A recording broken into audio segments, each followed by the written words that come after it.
Ya, pekerja di industri perfilman itu, ya, di subsektor film, animasi, video, dan lain-lain itu ada sekitar 50.000 orang tahun 2019.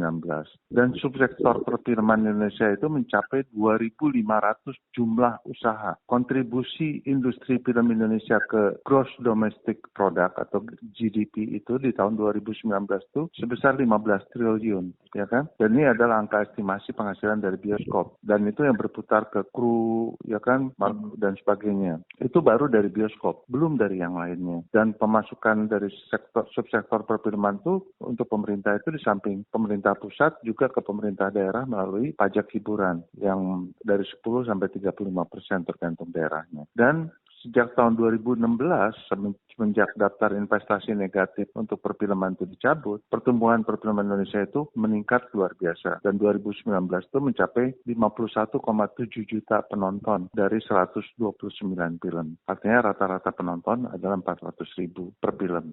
Sejak 2016 sampai 2020 ini, film Indonesia ini sudah ada 34 film yang ditayangkan untuk kompetisi di festival film dunia. Ya kan, termasuk di ajang penghargaan film bergensi seperti Cannes, Venice, Berlinale, ya kan, Toronto. Nah, kemudian Indonesia itu udah menjadi pasar film 10 nomor besar, 10 terbesar di dunia dengan nilai pasar sekitar 500 juta US dollar di akhir tahun 2019. Bioskop di 2019 itu mencapai di 420 lokasi dengan 2.117 layar.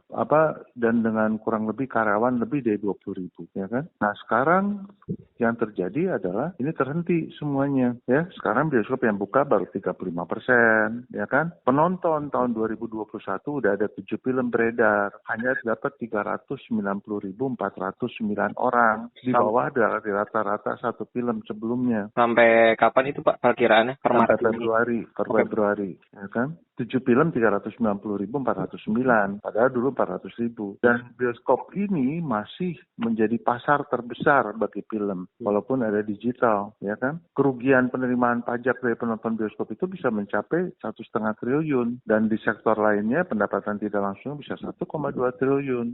Nah, sementara biaya produksi semenjak pandemi itu naik sampai 30%, karena adanya kita SOP dan logistik selama masa pandemi. Sementara digital ini pembajakannya masih luar biasa. Riset LPM UI tahun 2017, kerugian ekonomi akibat pembajakan di 4 kota aja 1,5 triliun lebih kurang. Dan estimasi kerugian ekonomi nasionalnya bisa 5 triliun, ya kan? Okay. Pekerjaan baru yang hilang akibat pembajakan itu bisa 16.000 pekerjaan. Media partner Asia sepanjang 2019 ya merampas pendapatan sektor video online itu sekitar 1 miliar US dollar, ya kan? Dan jadi kita hanya berharap pemerintah bisa membantu. Kita harus hilangkan stigma negatif terhadap bioskop, karena bioskop itu relatif sebetulnya lebih aman dibandingkan restoran. Mengkampanyekan kembali menonton ke bioskop, betul-betul. Kan kalau kita udah mengembalikan bioskopnya sebagai demand-nya lebih baik, dan bagaimana membuat film-film yang besar, yang sekarang ini kita kalau jual ke digital, mereka tidak mampu membayar, ya kan, atau membayar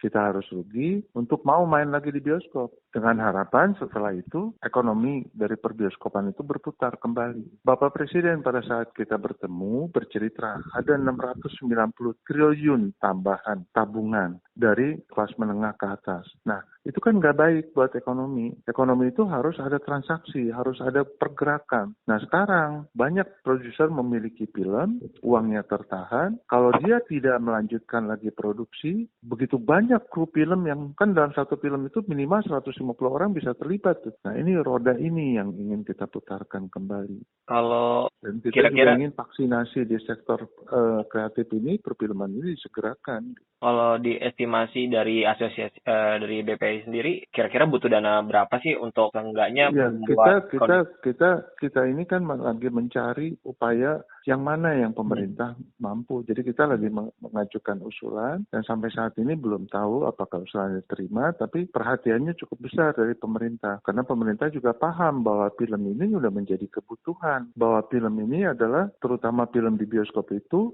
udah menjadi tempat untuk masyarakat mendapatkan quality time dengan keluarganya. Bahwa film ini bisa menularkan aura-aura yang positif. Bahwa film ini bisa mengangkat kearifan lokal. bahwa film ini juga adalah cagar budaya. Ini kan harus dipertahankan, karena kalau tidak, ya nanti makin lama makin hilang film Indonesia, ya kita hanya akan melihat film-film asing. Kira-kira kalau misalkan buat diestimasi, apakah itu sudah menyentuh, maksudnya butuh insentif sekitar triliunan atau mungkin berapa besar, Pak? Tidak sebesar itu. Kan kita ini butuh triggernya saja, ya kan? Kita butuh dana untuk kampanye agar penonton kembali nonton di bioskop. Kita butuh pemilik film itu merasa aman. Jangan kayak pengalaman sampai Februari hanya 390.409 orang saja untuk 7 film. Artinya babak belur kan? Agar kalau filmnya beredar dan bisa aman, ya kan? Kita dipulihkan nih sampai akhir tahun mudah-mudahan. Supaya tahun depan udah bisa normal dan kegiatan perekonomian, ekosistem perfilmannya berjalan. Semua terdampak. Ada trickle down efeknya, semua menikmatinya. Semua bisa beraktivitas kembali. Oke?